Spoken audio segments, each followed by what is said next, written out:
Hello again, welcome back to the PhatPhish Guitar Studio, where today we're going to be taking a look at this. It's the Zoom H4N Handy Recorder. Now, Zoom is a name that might be familiar to you from, I don't know, about 20 odd years ago. They probably really came onto the scene, made quite a name for themselves with handheld multi-effects units. And right now they've got a range of these portable recording devices. Starting off sort of like the lower in the range, you can pick them up for about £60 or £70 on the UK high street, through to a few £100s for the more sophisticated units. This one, the H4N, sits in probably about the middle of the range. You can pick this one up for about £170 to £180 on the high street. It's got a load of features. This is new to me. It's something I've been looking to upgrade my recording setup for a while. Currently what I tend to do is, if the audio is not particularly important, I just use the mic that's built into the cam, which is okay, but it's not super quality. If it is important, then what I'll generally do is take a feed from microphone or from the direct out on the amplifier into a mixing desk into the computer and do the recording on there, which is okay. It's not particularly portable and it can be a bit of a faff to set up sometime. So this is sort of like a compromise for me. And what I'm going to do is there's a load of features in this, so I thought I'll have a quick basic look at it now, show you it in use for basic recording, and there'll probably be a few videos over time as I get to grips with it, and I'll show you the other features that the unit's got. Looking at the unit, probably the first thing you'll notice is the two microphone capsules on the top. These are a pair of stereo microphones in an XY pattern, and it's directional, so as I'm holding the unit at U, it's picking up sort of like a 90-degree field in front of the unit. What it can do is the microphone capsule covers actually rotate through 180 degrees, just notched there, and what that does is allows you to open up the microphone field to say like 120 degrees, so if you've got a wider sound source, you can pick up a bigger signal. What we'll do in a bit is do some recording and see how the microphones built into the unit actually perform. Round the back we've also got an input here, so if you want to run a stereo microphone in from an external source, you can plug it in there and that will override the built-in microphones. Down the bottom of the unit, got two other inputs here. 6.5mm jack in the middle, or an XLR connector, so you can run like a line from a guitar or from a microphone into there. There's a selector on the front, so you can pick up, decide if you're going to use the microphone or the line in, or some of the recording modes. You can use both. I'll run through the different recording modes in a minute.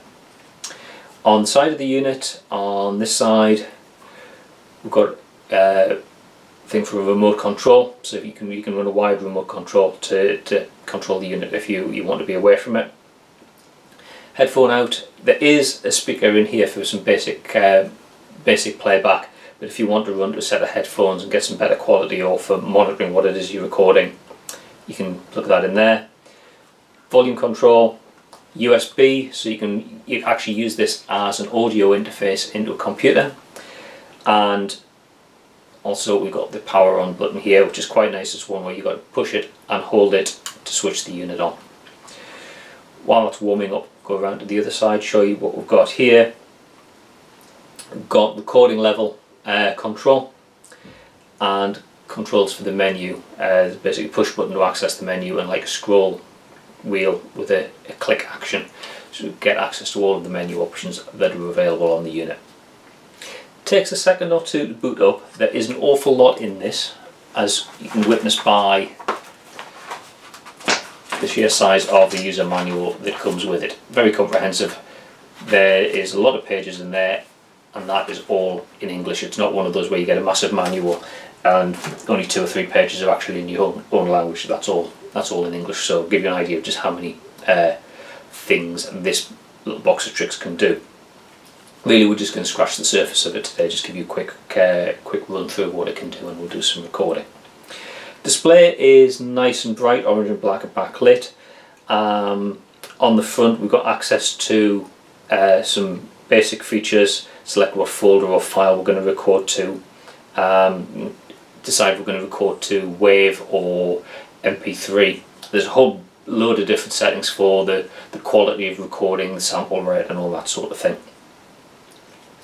Nice big easy to use buttons down here with the standard sort of controls: recording, play, pause, stop, forwards and backwards and so on. If I just click the record button once, it flashes. It's not actually recording, but what you should be able to see is the level control here. So what I can do is adjust the recording level up or down so it's not going to peak. If the recording level is set too high, the input source light you can see that flashing there, because I'm overloading the microphone input and starting to clip, and it's starting to distort. So turn the recording level down until that's not peaking and not flashing, and so you can use the meters there to see, so you can see what the actual recording level is. Stop recording, click on the record button, and it goes from flashing to solid, and that's now recording. When I finish recording, just press stop and it's saved onto the unit. Storage for this is in an SD card or an SDHC card behind this little door. You can take that out, plug it into your computer, or plug a USB cable in. Effectively just use this as an external drive.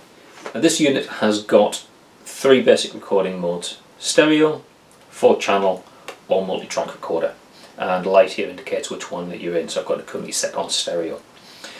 In stereo you can record either from microphones, so internal microphones, or plug in an external one, or I can select by clicking here to use the inputs 1 and 2 on the bottom and use the line in. 4-channel records 2 wave files simultaneously, one from the microphone or the external mic if you've got plugged in, and another from the direct inputs, which is quite useful. MTR, multi-track recorder, is very, very powerful. It starts to allow you to use this in the way that you would like an old Porter Studio type of thing, where you can record from the mic. From these you can mix tracks together, you can bounce different tracks onto one, do some basic sort of editing. Quite fully featured, more than we've got scope to cover in just this video. And like I say, this is a new unit to me, so I'm still kind of learning a little bit about it itself. And also, something I noticed from reading the manual that you can do is you can use this as a basic audio interface. It's got speaker emulation, it's got amplifier emulation, so you can plug your guitar in and use this basically as a preamp, so you can get it to emulate the type of amplifier, put different effects on, and record that, or take it as a feed into a PC for recording, or take it to a mixing desk or whatever. So there's an awful lot in there, more than just being basically a recorder. It runs on AA batteries, which are accessed in the panel at the back. 2 just standard 1.5 volt AA batteries. Great, so you can, they're a consumer sort of battery that you can just pick up anywhere. Chances are you'll have some rechargeable batteries knocking around the house that you can use. There's also a little switch in here called stamina, which limits some of the features, but it gives you better battery life. And if you don't want to be limited by battery, then down here there is an input for an external power supply. Little hook on here if you want to attach it to a lanyard to carry around with you. That's the sort of thing I can see being very useful if you're going out doing sort of like interviewing people or whatever. Nice lightweight portable sort of unit. Get a basic idea of how the unit performs and how the microphones on here compare to the microphone on the camcorder. I'm going to do some just basic recording here with an acoustic guitar and an electric. This is just something I've rigged up, actually using an old camera flash gun racket, but it's a convenient way of holding the camera and the Zoom recorder next to each other. In terms of distance from me, they're probably about 6 or 7 feet away from me on the tripod when I'm doing normal recording. The first test we'll use an acoustic guitar. This is my Turner C32. It's an electroacoustic, but I haven't got it plugged in. Everything here is just going to be the acoustic sound from the room. I'll play it and record on the camcorder microphone and the mic feed on the H4N, and then as I'm playing through, alternate between the two so you can hear the difference in sounds. So just listen to it, just finger picked.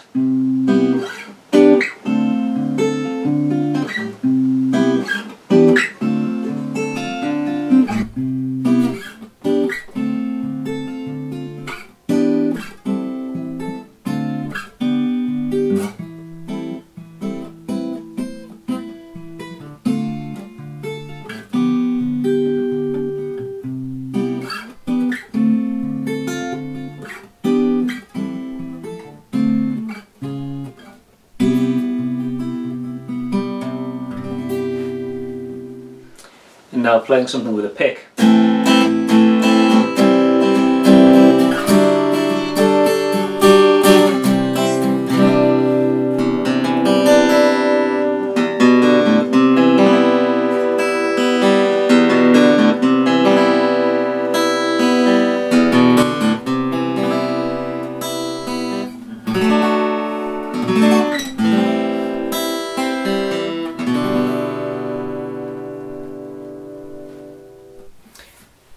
So hopefully there you can hear the difference in sound between the pick and the fingers. I'm going to swap over guitars now and we'll play something with the electric. This is my Fender USA Strat. It's got modified wiring but it's all stock pickups. Hopefully you can hear the difference in tones between the different pickups as I'm playing them. Hopefully as well the difference will be more pronounced on the Zoom because it's got hopefully better quality microphones. So this is the bridge pickup just on its own.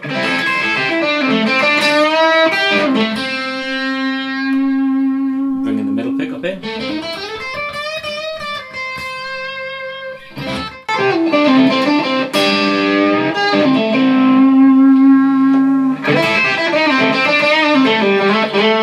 Back to just the bridge pickup on its own.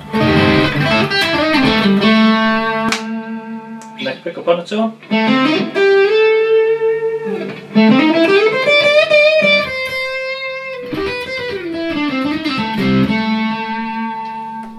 And neck and middle.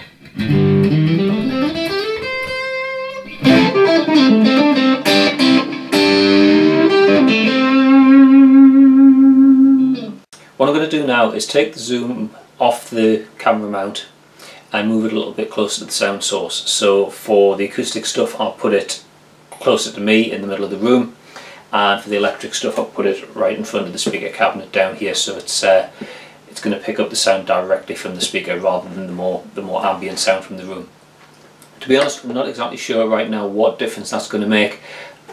Partly here what I'm doing is experimenting with a new product and seeing what I can do for myself and sort of like sharing the results with you. So let's get the zoom moved down in front of the speaker cabinet and play some more stuff on the electric.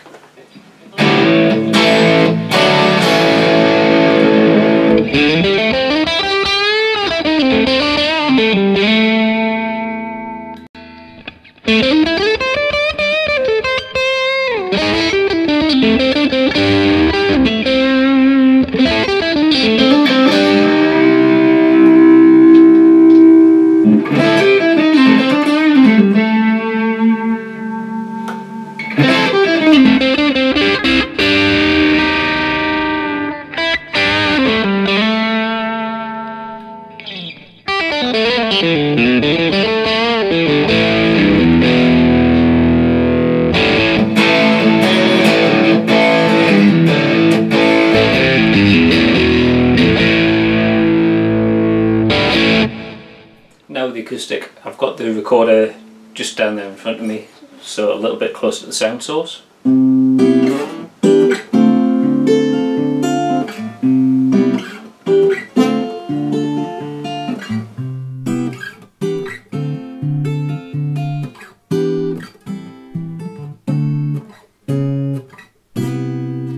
Now with the pick.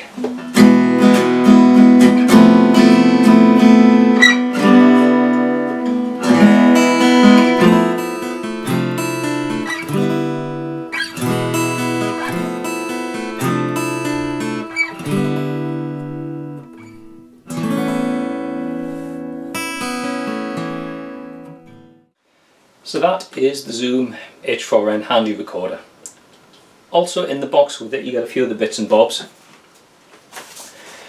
As I mentioned, you get the user manual. There's about 150 odd pages in there, all nice, clear, easy to understand, and explains what all the different features, and there are a lot of features of the unit, do. And like I said, I think we'll do a few videos probably over time showing you the different features of the Zoom as I get to kind of get more familiar with it and to learn what it can do. And so like share the learning experience with you.